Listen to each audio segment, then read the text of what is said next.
Сәлеметсіздер ме, құрметті менің алтын оқырмандарым. Бүгін сіздермен осындай шаршы жұлдыз құрағын құрайтын боламыз. Құрағымызды бастамас бұрын менің арнама тіркеліп, лайк басып, комментарий жазып өтіңіздер.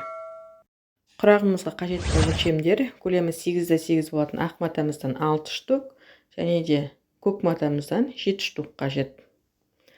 Сонымен қатар ені 4 см ақ лента және де жан-жағына ені 5 см күлгін түсті лентамыз. Енді құрағымызды бастаймыз. Әзірге мына ленталарымызды алып қоя тұрамыз. Көк матамыз бен ақ матамыздан 4 штуктан алып, көктен 4-еу, ақтан 4-еу аламыз. Қалғандары әзірге тұрады. Осыларды бір-біріне беттестіреміз.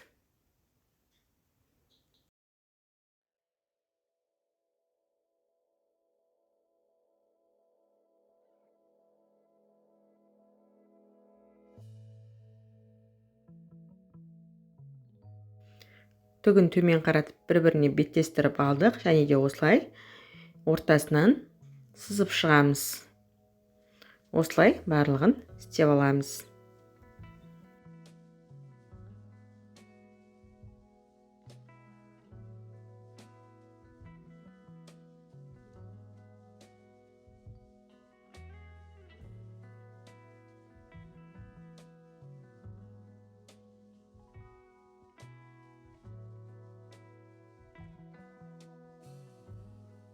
Енді осы сызылған екі сызықтың екі жағынан тігіс түсіретін боламыз. Лапкамыздың шетін сызық бойымен бойлап, екі тігіс түсіретін боламыз.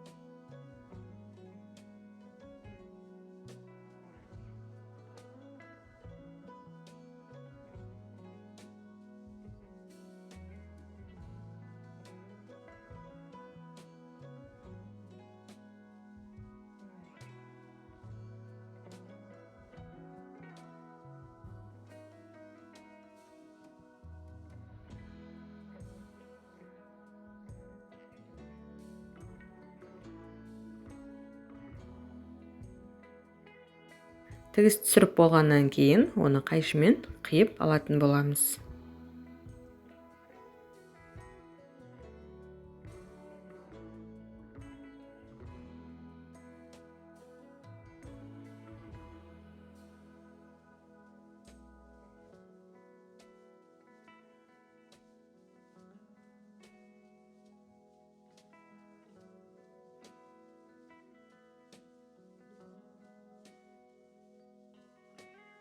Сол кезде осындай төрт бұрыштар дайын болады.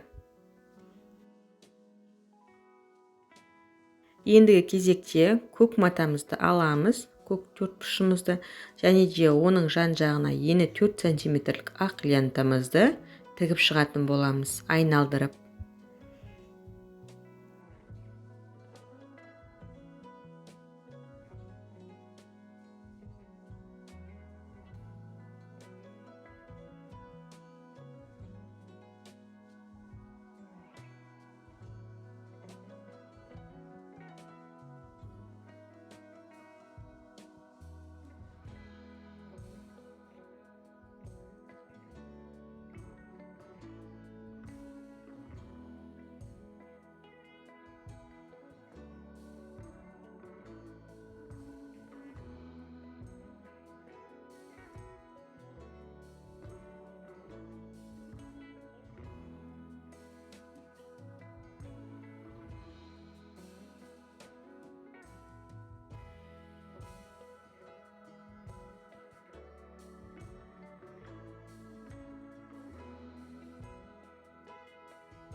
мінекей осындай төртбұрыш пайда болды. Енді құрағымызды орналастыратын боламыз. Жаңағы төртбұрышымызды дәл ортасына қоямыз. Және де екі көгімізді екі шетіне қоямыз. Бір-біріне қарама-қарсы бұрыштарға қоямыз. Дәл видеодағыдай. Ақ матамызды келесі бұрышына қоямыз. Бір-біріне қарама-қарсы орналасуы қажет. Дәл осылай видеодағыдай. Ендігі кезекте бір жағы ақ, бір жағы көк шаршыларымызды қойып шығамыз. Менің жасағанымды қайталап отырсаңыздар, дәл шығатын болады. Мінекей осылай барлығын қойып шығамыз. Мінекей мынада көктің бұрыштары төмен қарап тұрса, ендігі кезекте қоятын бұрыштары жоғары қарап тұр. Бір-біріне қарама-қарсы қарап отырсаңыздар. Осылай орналастырып аламыз.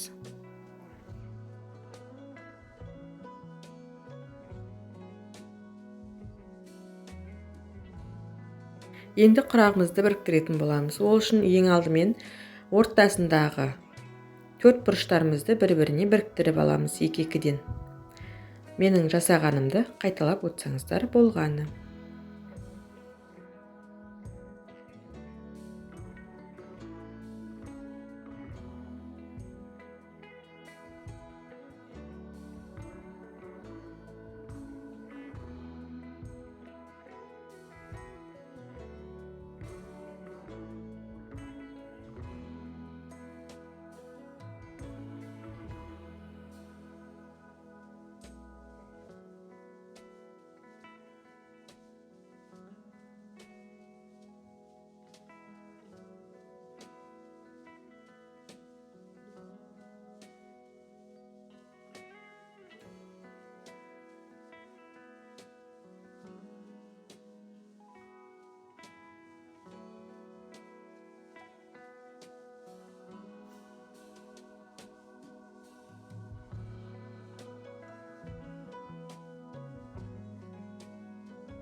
Мінекей дәл осылай бәрін біріктіріп алдық. Ендігі кезекте ортасындағы үшеуін біріктіріп аламыз ұзыннан.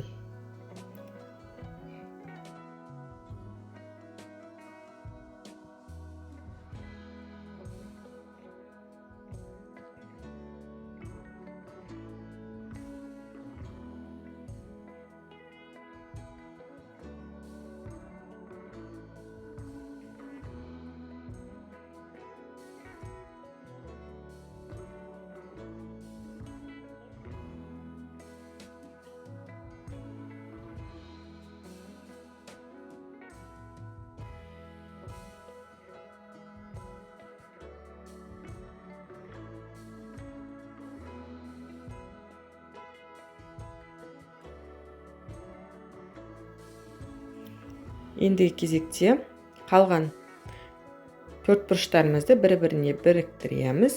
Және де артық маталары болса қиып алып тастап отырамыз.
Енді осы үш бөлігімізді бір-біріне тігіп шығамыз.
Мінекей тігіп алдық. Енді жан жағына 5 сантиметрлік лентамызды тігіп шығатын боламыз.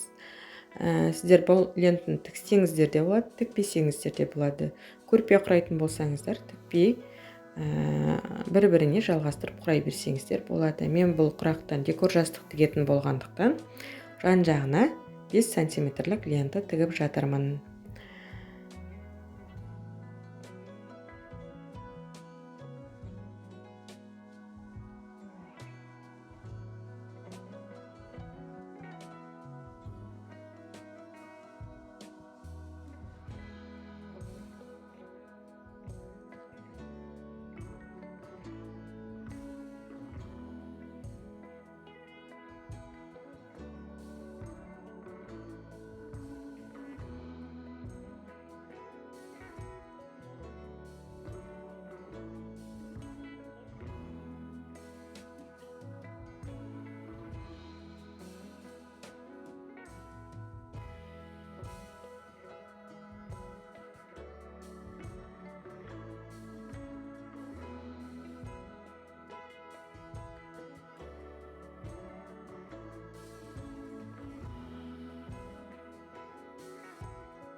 Тігіп болғаннан кейін құрағымыздың тігістерін өтекпен бастырып алатын боламыз.